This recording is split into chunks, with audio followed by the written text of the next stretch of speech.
famous fort, earlier known as Devagiri, stands close to Aurangabad in Maharashtra. From a distance, it appears as a huge pagoda carved out of hard rock, covered with a green carpet of moss. Various structures in its compound have been built at different times and seem to mount a fascinating exhibition of architectural styles.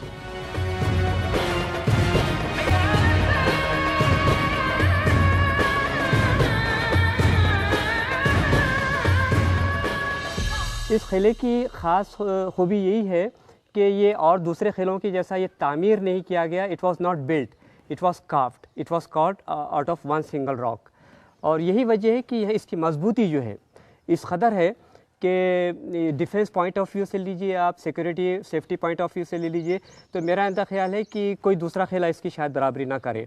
और यही वजह है कि इसको invincible कहा जाता है, यानी एक ऐसा किला जो नाकाबिल तस्खीर है, जिसको हम फतह नहीं कर सकते.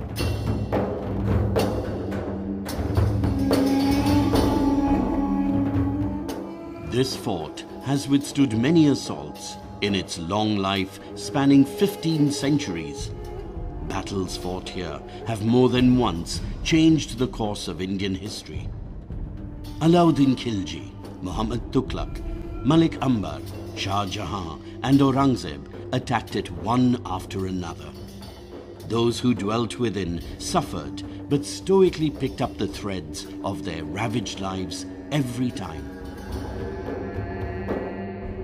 Daulatabad is absolutely brilliant in that it perhaps best reflects the layers of construction for centuries, overbuilt and rebuilt, and each time more secure than the last.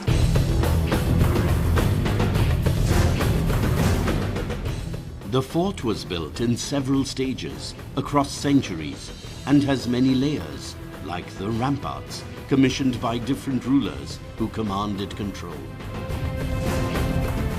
There are 4 rows of ramparts, and the outermost of these, with a thick wall, was built by Malik Ambar.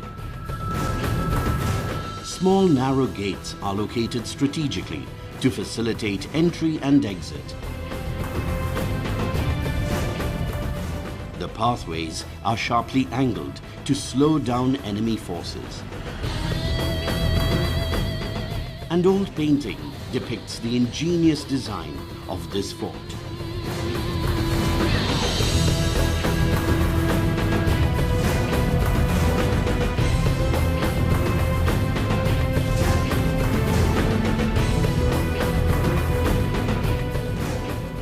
After crossing the ramparts, the invader confronted another formidable obstacle: the moats, some natural, others man-made.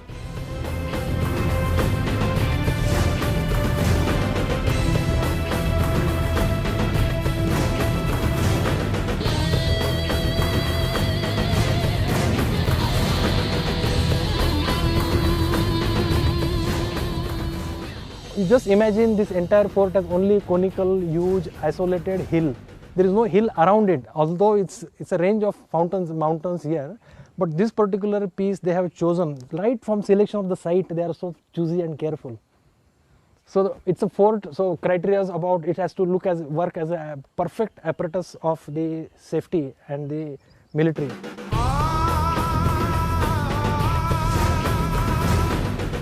There are 8 main gates, of which only 2 are in use today. A narrow, confusing passage weaves its way through the maze of real and fake entrances. Towers overlooking the route added to the protective armor. Well-armed soldiers deployed there could easily target the invaders.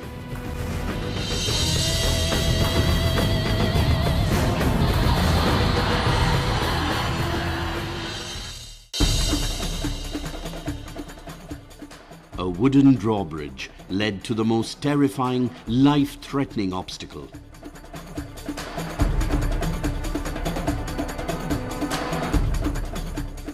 An An underground tunnel named Andhari was excavated through hard rock to provide a pitch-dark passage.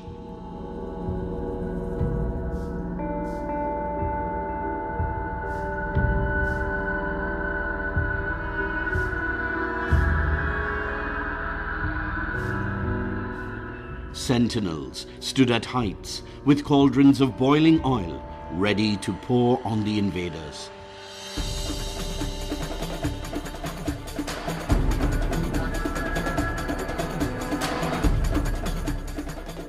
Today, the visitors negotiate this stretch with the aid of torches. There are many false passages leading to blind alleyways or to a fatal fall in the moat.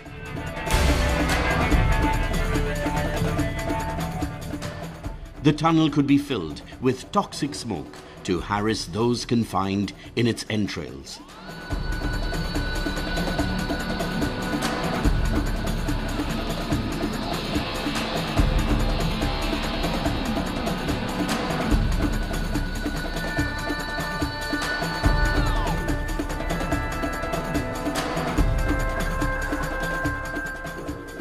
The passage opened at the other end on the rooftop, where the exit point was sealed with a strong iron lid.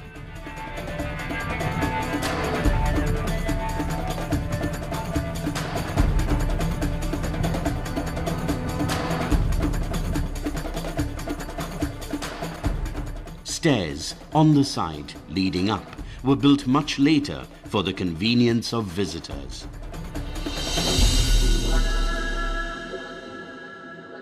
हम 800 साल पुरानी चीज़ देख रहे हैं और ये वाकई दिमाग को पागल करने वाली चीज़ है। आर्किटेक्ट के तौर पे मैं तो कभी कभी पागल हो जाता हूँ ये जब देखता हूँ तो। सवेरे अलग दिखती है, दोपहर में अलग दिखेगी, शाम को अलग दिखेगी। Hundreds of broken statues and remnants of ruins are scattered all over the place. They bear witness to the immensely rich cultural heritage and glorious history of Devagiri and Daulatabad.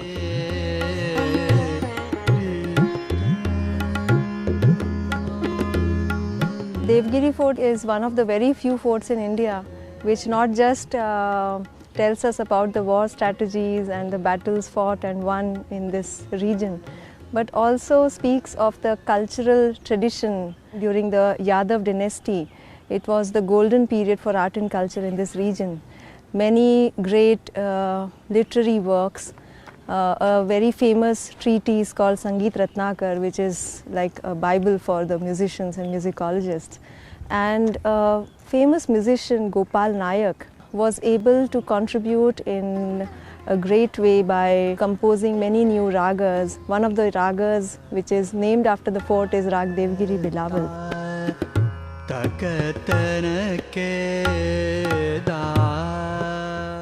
There is an old Jain temple in the precincts that has a courtyard divided into 25 galleries by ornate pillars. The magnificent shrine changed into a mosque with the passage of time, and that's why we also encounter domes and arches here. A statue of Bharat Mata was installed here after independence, and today it is known as Bharat Mata Mandir. At the foot of the hill, a number of caves have been cut into the rock face. These provided shelter for Buddhist and Jain monks. This monastic vihar underlines the irony of how the message of peace resonated in the shadow of war here.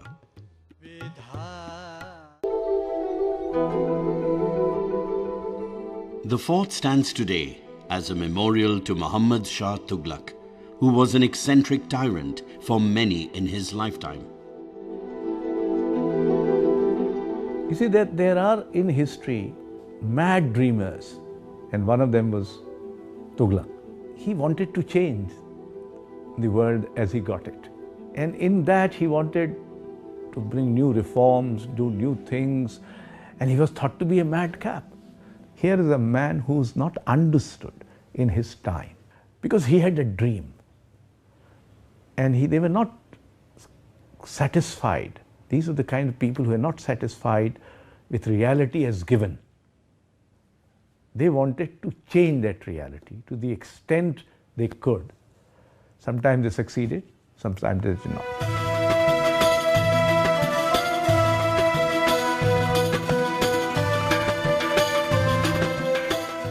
This fort was under the control of the Bahmanis in the 15th century.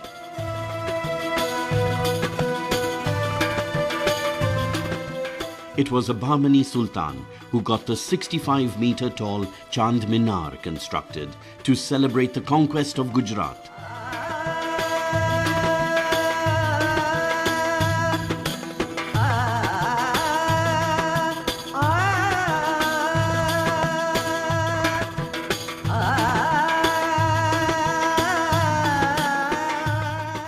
Built in the Persian Turkic style, it is the second tallest tower in India. Over 33 meters in circumference, the Chand Minar could serve as a watchtower if needed.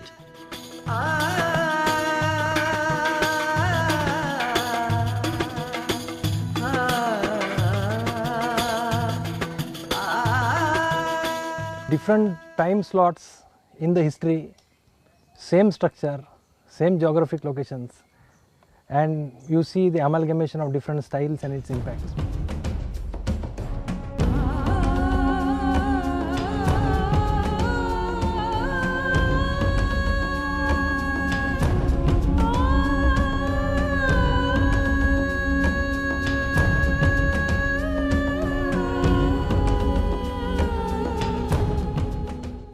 This palace is famous as Chini Mahal, as in the past its walls were covered with colorful Chinese tiles.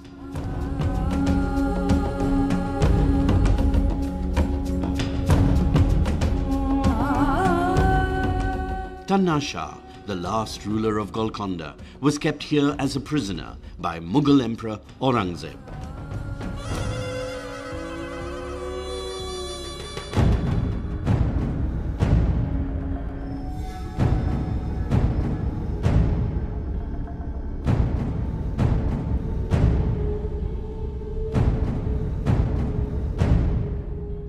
When Aurangzeb captured the fort, he ordered large cannons that could be rotated to fire in all directions, to be placed at strategic locations to reinforce its defenses.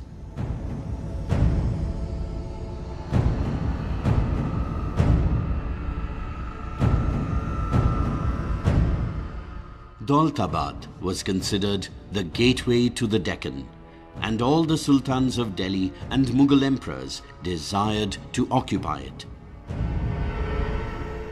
Aurangzeb spent a very large part of his life here.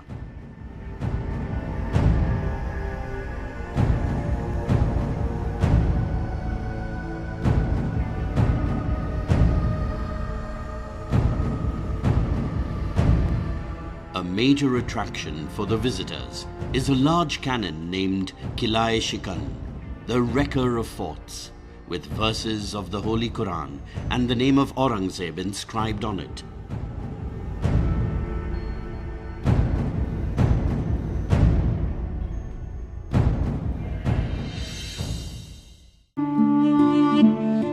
Mughal Emperor Aurangzeb was buried here according to his last wish. The beautiful marble screen that surrounds the Spartan tomb was added years later by Lord Curzon. You go to Aligarh Muslim Library and on the manuscript section you have a copy of Quran which was personally, the copying was done by Aurangzeb in his own handwriting. As you know, Aurangzeb did not take any money from the state exchequer. He used to tailor these caps and things and earn money and lived a very, very austere life. The point is that although they were Muslims, although they were outsiders, although they came from a different religion, although they had a zeal to win, and perhaps sometimes even a zeal to win even if it is done through a lot of killing, But they interestingly also played a role in unifying the totally disparate elements of Indian polity, to bring them together in some ways and to hold them on together in some ways. Aurangzeb tried to weave India into one political and cultural unit during his long stay in Daulatabad. बड़े बड़े scholars यहाँ पर आए थे, बड़े बड़े travellers यहाँ पर आए थे, पोएट्स यहाँ पर आए थे और उन्होंने इसकी शान में कई बातें लिखी है, कई कसीदे लिखे हैं, मसनवियाँ लिखी है। हज़रत अमीर खुसरो यहाँ आए थे मुबारक शाह खिलजी के दौर में, ऐसा कहा जाता है उनके साथ ही वो यहाँ पर आए थे और यहाँ का किला और यहाँ की बस्ती देख के वो बहुत मुतासिर हुए और उन्होंने यहाँ की सीनरीज़, यहाँ के मंज़र देखकर इसको जो है जन्नत कहा था कि, और उन्होंने ये बात भी कही थी कि यहाँ की हवा जो है आबो हवा या मसीहा है और यहाँ का पानी आब Khizar.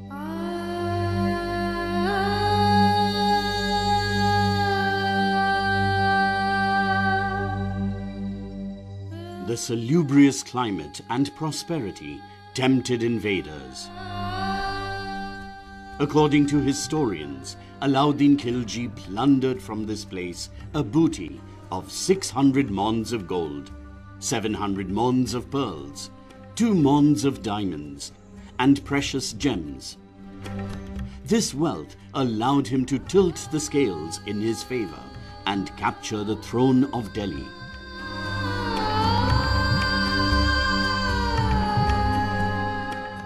Daulatabad attracted Mughal Emperor Shah Jahan like a powerful magnet.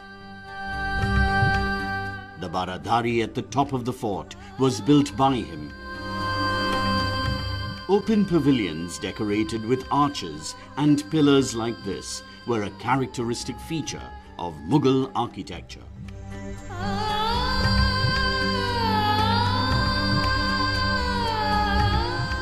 Whether you are a student of architecture or you are a design student, for every class of the society, this particular work caters to some kind of a visual feast, you know, everybody is satisfied.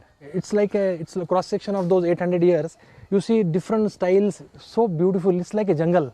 जंगल में कैसे एक पेड़ नीम का होगा, एक किसी आम का होगा, किसी चीज़ का होगा, but by and large jungle looks so beautiful for a common man. वो ऐसा ही है. It's a jungle of architectural styles.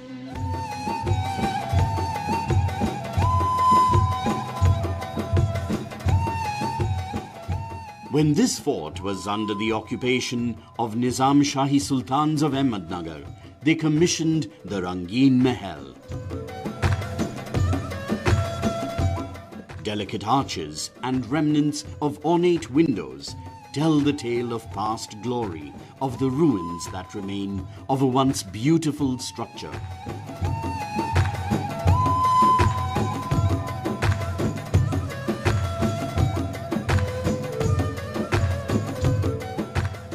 An ambitious plan has been outlined for the conservation and restoration of the Daulatabad Fort.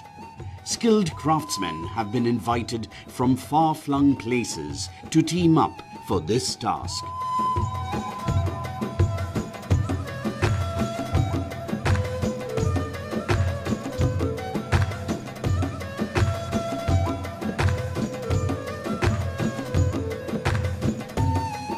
I believe that government cannot do everything. NGOs have a role to play in this. And unless citizens, common citizens associate with these monuments and do something for them, they also chip in, these monuments are not going to be part of our children's lives.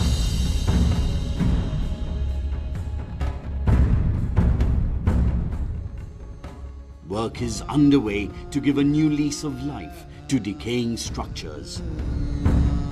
It is both expensive and fraught with risks.